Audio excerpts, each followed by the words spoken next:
Thank you all for being here. I understand this is going to be an informal talk, discussion, conversation, so don't expect me for a great lecture. And I would like to hear from you as well. So talking about Iranian politics, post-revolutionary Iran is not easy in 30 minutes or so. So I have to squeeze so many things, and at the same time, I would like to give you some brief historical context about post-revolutionary Iran. So as you know, in 1979, you have a revolution, and post-revolutionary Iran has been around for 37 years or so. So you have one regime of the Islamic Republic of Iran, but at the same time, I would like to draw your attention to the complexity of this politics, which has been divided into 5 major republics, in the sense that for the first decades, Islamic Republic of Iran is ruled by Ayatollah Khomeini from 1979 till 1989. That's the first republic. You have Iran-Iraq war, you have American hostage crisis, and you have revolutionary fever, and so many things, if we want to actually talk about this. After Khomeini's death, you have the second republic in Iran, when you have a new leader, Ayatollah Khamenei, but with a new president. So this is 1989 till 1997. For 8 years, you have President Rafsanjani, basically post Iran-Iraq war period, policies of new liberalization and some sort of social opening, semi-quasi social opening, but not necessarily political opening. Then from 1997 till 2005, you have the third republic in Iran, and that's the Reformist Republic, when the Reformist president Mohammad Khatami came to power for 2-time presidency. And very interesting things happening in this historical period. Political opening, rise of course, women's activist movement, and relatively speaking, you have some sort of open space compared to the previous space for 8 years. In 2005, with the rise of Iran's ultra-conservatives, or new conservatives actually, you have the rise of Fourth Republic from 2005 till 2013 for another 8 years. And you have a new president in Iran, you know him, Mr. Ahmadinejad, very controversial. And of course, with his specific policies of different kind of foreign policy and of course different kind of domestic policy. In this period, you have the rise of Iran's pro-democracy green movement. This movement was suppressed, and lots of issues happen in terms of domestic and international politics of Iran. I'll be happy to elaborate this if it's needed. And then since 2013, you have the new president and probably the Fifth Republic, Mr. Hassan Rouhani. He's a pragmatist, centrist guy. He's not a typical of reformist such as Mohammad Khatami, the Third Republic, president of the Third Republic. And he's definitely not like Ahmadinejad's ultra-conservatives, neoconservatives. He's close to the camps of the second president, the president of the Second Republic, Mr. Rafsanjani, who was in power from 1989 till 1997, a pragmatist, centrist president. And in this historical period, you have a new deal with, I guess, United States of America and other major Western countries for nuclear power, P5+1. And I'll talk about this briefly, and we'll open the floor for question and answer and your comments. So the point is, you have one regime with 5 different republics, different foreign policies in some cases, different domestic policies in some cases. It's not really generalized thing. So different presidents actually matters, and it makes sense in terms of domestic and international politics of the regime. That's number one point. The second point is that one conventional argument about post-revolutionary Iran is that the regime basically gets its policy from religious texts. So basically these guys have 2 big pockets of Quran or other religious texts, and for every single policy in domestic or international politics, they simply consult these texts. This is wrong. Iranian post-revolutionary state, like many other modern states, it's a modern entity, and they have their own definitions of their own national interests. This doesn't mean they are democrats or not. It simply means that there are, I guess, levels and degrees of pragmatism, ideology, and religiosity, and so many other factors. So you cannot simply explain their policy based on one single abstract idea of religion and religiosity. This doesn't really explain the complexity of these politics. And there are many, of course, factors involved. We can talk about this. But since the focus of this talk and conversation today, I was asked actually to talk about the nuclear issue, I simply skip these historical details, and I'll briefly talk about nuclear issue. Well, as you know, Iran's nuclear program started under the Shah regime. So this is not simply began by the so-called mullahs or ayatollahs. This started under the Shah regime. Shah regime, as you know, was a close ally of the Western government, and of course they were not, unhappy. They were basically happy to have the regime some sort of, improvement in nuclear issue. 1979 revolution happens. Nuclear program actually stopped because the regime, the new elite, Ayatollah Khomeini himself, they thought that they didn't really need this. And also the foreign powers, of course, they thought that, well, it would be really quite risky to work with the new revolutionary regime. Then you have Iran-Iraq war, and Iran suffered a lot from this war. Iran was invaded by Iraq. Iraq was supported by Western governments, and of course, Soviet Union at the same time. Saddam Hussein was instrumentally used to stop revolutionary Iran. All these people all these Western government actually supported these guys. They provided chemical weapons, all sorts of weapons to Saddam. And Saddam, of course, used this against Iranian population and civilians. So why? Not because they love Saddam, but because they simply wanted to use Saddam against revolutionary Iran and Iran's threat, revolutionary threat. It was basically against the balance of power in the region. So an 8 years war, useless war, basically, no winner in 1988. After the war in 1988, some of the revolutionary elites and the top priorities of top leadership of the Iran, they thought that, well, maybe they should really think about their own security, because when you are living in international politics, when power politics and your strength is number one priority, and if you cannot be strong enough unless they're going to actually attack you, so they might actually need to think about serious security apparatus in a serious way. And here is when you see gradually they think about having a nuclear program. So that's one argument.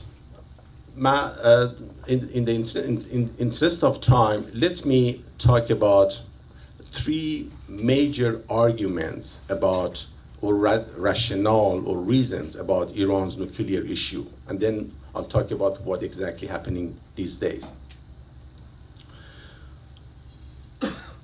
if you look at their own perspective, perhaps we can talk about three major rationales why Iran needs to have a nuclear program. And I'm simply talking about nuclear program and not nuclear weapons. These are two different things, right? Nuclear program.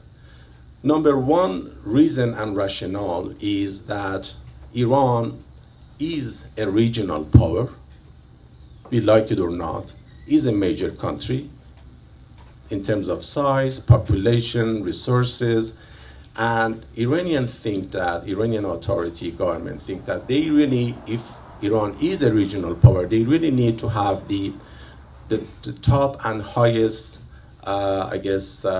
technology available in the world, and that's nuclear power in general. So it's a matter of national prestige, at least for some sections of the elite. That's number one, a line of reasoning. Number two, it's more about economic line of reasoning. Iran is, of course, among the top exporter of oil. Of course, oil and gas, Iran, of course, are rich, of course, in terms of oil and gas resources. However, thanks to the economic sanctions in the past 3 decades or so, Iran's apparently started importing refined oil because of course, suffering from the economic sanction. And because of its population right now, it's over 75 million, they really needed to have more resources for energy. So a nuclear power was considered as an alternative source of energy in addition to the oil and gas. And that's the second line of reasoning and argument for Iran. The third line of reasoning, arguments for Iran to pursue its nuclear program was security issues. And for the security issues, we can simply probably talk about three major factors here, three major issues here. The first one was Iran-Iraq war. Iranians thought that Iran was the victim of unjust war. Iran was invaded by Iraq. Almost all Arab countries in the region supported Saddam Hussein, especially the conservative Arab countries in the Persian Gulf, because they thought that Iran's revolutionary message would be a threat to the status quo and change the regime, the monarchy. United States, for its own reason, didn't like Iran. Soviet Union, of course, for its own reason, of course, didn't like Iran. So basically, everyone actually supported Saddam Hussein to stop or to contain so-called revolutionary Iran's threat. And Iranians thought that, well, they were actually one of the first among the victims of chemical weapons used by Saddam Hussein against civilians. And no one in the international community actually said a single word. Why Saddam Hussein? And this is long before 9/11, right? Saddam Hussein used chemical weapons against Iranian civilians, and no one really cares. And why actually? This basically, they realized that in international politics, I'm just simply arguing, presenting their argument in a way, right? You live in a jungle. If you are strong, you can survive. If you're not, you're done, you're gone. So Iran-Iraq war perhaps was one perhaps reason for these guys to think about security more seriously. The second factors, reasons for these guys in terms of security was the whole issue of regime change policy under President George W. Bush and neoconservatives who came to power. Iranian authority thought about this seriously, and they said, look, when 9/11 happened, or even actually before that, Iranian president was Mohammad Khatami, the reformist president. Iranian actually quite generously cooperated with the Americans in case of Afghanistan and, of course, post-Taliban regimes in Bonn Conference to get rid of the Taliban and to establish a new regime. And Also, there was no single evidence that Iranians had anything to do with 9/11 or any sort of political, I guess, terrorist activity.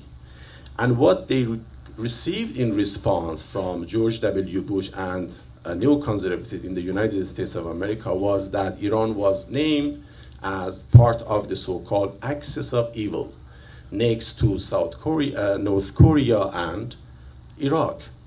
So they thought that, well, we are cooperating with these guys, and what we receive in response is that the policy of regime change, you are part of the axis of evil, and this is not we actually supposed to receive.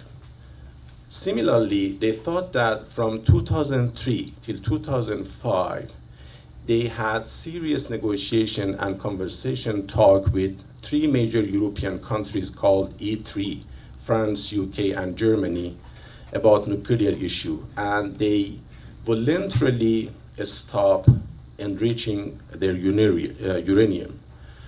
What they received in response was basically nothing in 2005. They were ready for some sort of comprehensive negotiation, lifting economic sanction in return, or any kind of possibility, chances for Iran actually to be included in the international community. But in reality, they did not receive anything like that. So they thought that, well, if there is a constant threat by certain power for regime change from United States under the neoconservatives, hardliner in Israel, sometimes actually threatening Iran to bomb Iran. And also they realized that, well, look at the experience and the case of Libya under Muammar Gaddafi.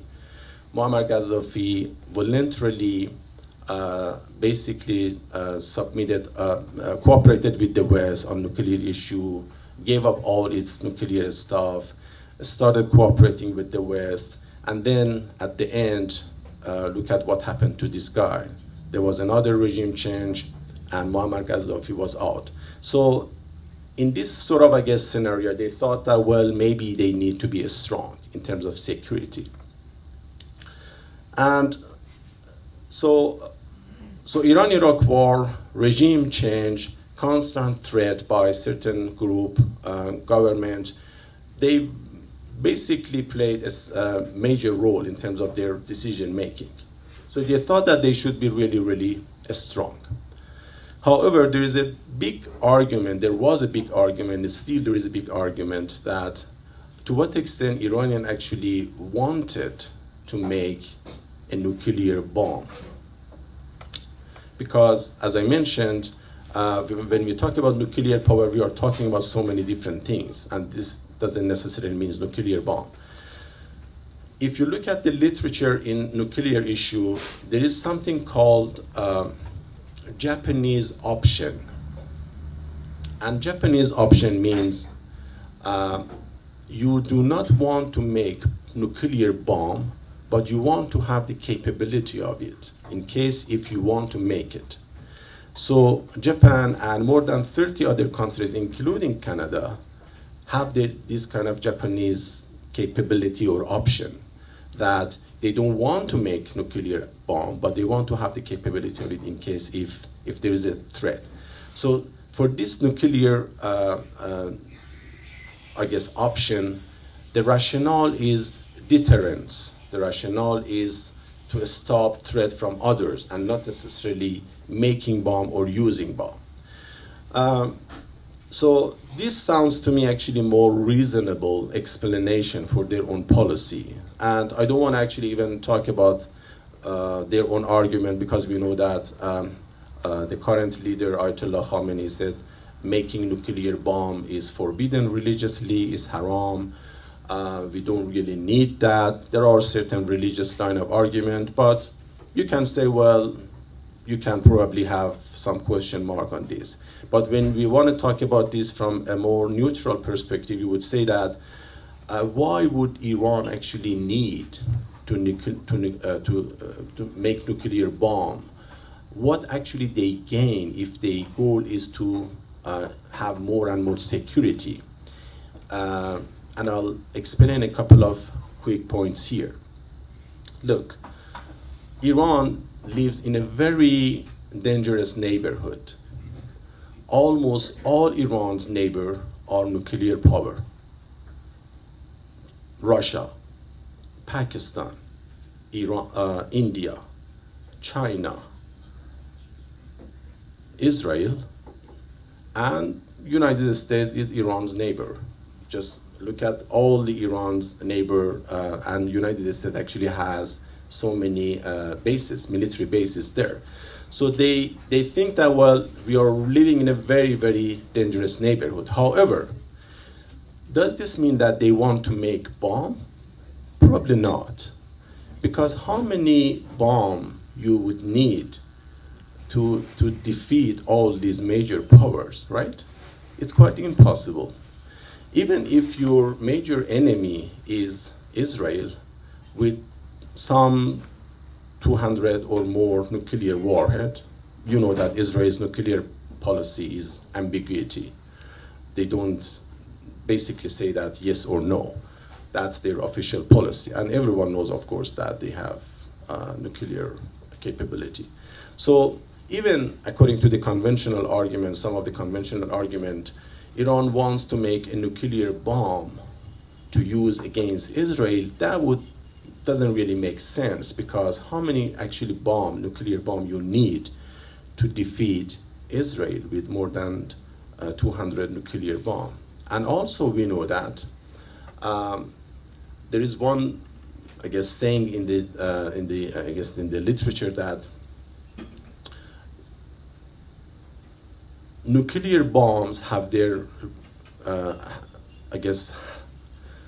all nuclear bombs have their return address on them, in a way. The minute you use it, you expect the second strike. First strike means second strike, right? And this would be suicidal in a regime, in the region and in the context where almost all big guys actually have nuclear power. So it doesn't really make sense for Iranian to use nuclear bomb, even if they wanted actually to make it, and even if they make it, use it. So the whole idea perhaps was born the Japanese option and the whole idea of deterrence.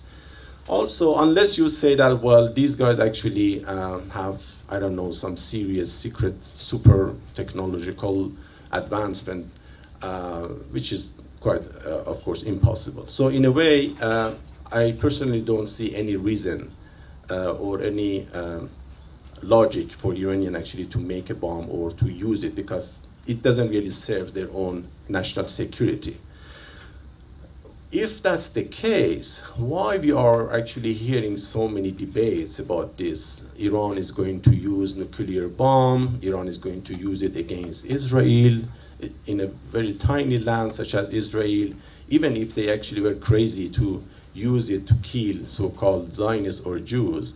Well, they're going to kill as many Palestinian Arab as Jews, because nuclear bomb doesn't have, it's not a religious sensitive bomb, right? It just kills everyone.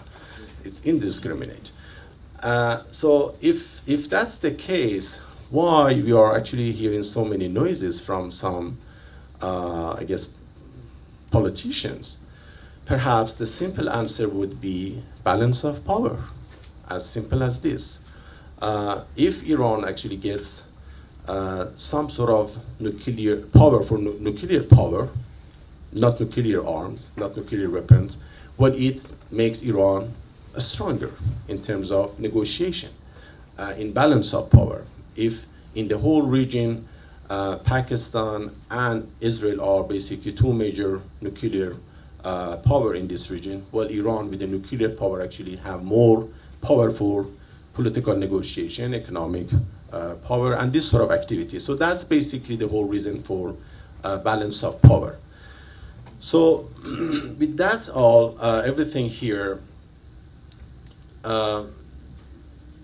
you have this recent negotiation with five major permanent member of Security Council plus Germany with Iran about nuclear issue.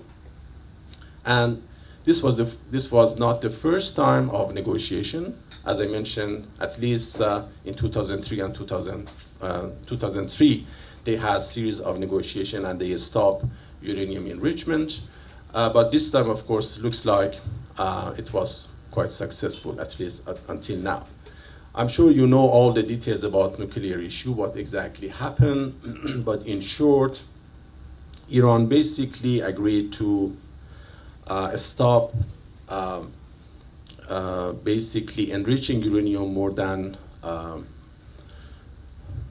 3 point something, which is quite low, and there is no chances for any kind of military usage of nuclear enrichment. And of course, they agreed to change and reshape and reform some of their nuclear sites. And they also agreed to actually open their sites for many investigations by international community. And they simply say that we don't really need nuclear bombs, so we don't really need to have our own secret. I mean, that's quite open. So this nuclear deal, for the first time, Iran and United States as the major, partner here in this context, had negotiation. And as you know, this deal has been challenged by so many actors inside the United States, particularly the neoconservatives and the right-wing politicians, hardliners in Israel, hardliners in Saudi Arabia, and some of the countries in the Persian Gulf, and some of the hardliners, minorities inside Iran. So in a way, all the hardliners are quite united to make sure this deal is not successful for different reasons. Inside Iran, those who actually benefited from economic sanctions, they don't like this deal to see actually the success of this deal, because if this deal is successful, this means there will be more opening and opportunity for Iran to be more included in the international community. Lifting economic sanctions means end of black market economy for some of the guys inside Iran actually who use and exploited these things and very much benefited from this black market economy. Hardliners inside Iran don't like to see this deal is successful, because this means diplomacy and negotiation actually works. And if that's the case, it means actually a big plus for reformists inside Iran. Outside Iran, as I said, for Israel, especially for Mr. Netanyahu, because there are, of course, different voices within Israel at the same time, we know that. But for Mr. Netanyahu, Netanyahu basically needs an scapegoat, because he doesn't it's not really about, he knows that Iran is not a major threat in terms of using nuclear bomb, but he used Iran as an scapegoat to not deal with the Palestinian issue, to use Iran and Iranophobia to mobilize its resources and social base to get elected, as he used it. And some of the Arab countries, Persian Arab countries, they simply use Iran and Iranophobia basically to deviate the attention from so many problems they are facing. They also create Iran as, of course, a huge major problem, because that's not really the case, and they simply ignore so many violations of human rights in their own countries, suppressing Shiite minority in their own countries. And recently, of course, the case of Syria is another thing which I'll be happy to talk about this. So in a way, these are the major enemies of this deal. What is going to happen about this deal, as you know, at this point, both United States and Iran, their government actually approved this deal. So it looks like it's a done deal, unless the next president in the United States going to do something about it. But that would be very difficult, because this is not simply a deal between Iran and the United States. It's a deal between Iran, United States, and other major European powers. And I think if for Iranians, the main concern, of course, is two things: lifting economic sanctions and having some sort of security about the regime. If they can get this from this deal, I think they would be more than happy to continue this. Plus, after this deal, you see the international community is more open to Iran. Iran is already has been invited to join the conference on Syria. So they would like actually to see Iran is getting involved in the coalition against ISIS. Probably Iran has the same sort of interest against against ISIS, fighting against ISIS. So in this sense, they are quite close with some of the Western government. So in a way, I think we should expect that this deal should be successful, unless Mr. Netanyahu decides to attack Iran, or next US president would do something really different, or anything could, I don't know, any unexpected things happen in post-revolution, of course, sometimes in next few years, during Ayatollah Khamenei's leadership or after his life, which is quite, I would say it's not impossible, but it's not actually likely at this point. So in a way, I'm somehow optimistic about the future of this deal, because so many people actually benefit from this deal. And it's good for democracy in Iran. It's good for peace and security in the regions and international community. And I hope with this deal, we will have more engagement, diplomacy, to resolve some of the major problems we have in this region, particularly the case of Syria. And as you know, the conference in Syria started a few days ago, and for the first time, Iran was invited actually to join this conference, which is a good thing. And I think there is only one chance for resolving the Syrian case, and that's through the diplomacy and not war or anything like that. So with that, maybe I should simply stop here, and then I'll, I guess, welcome your comments, question, and perhaps conversation. Thank you very much.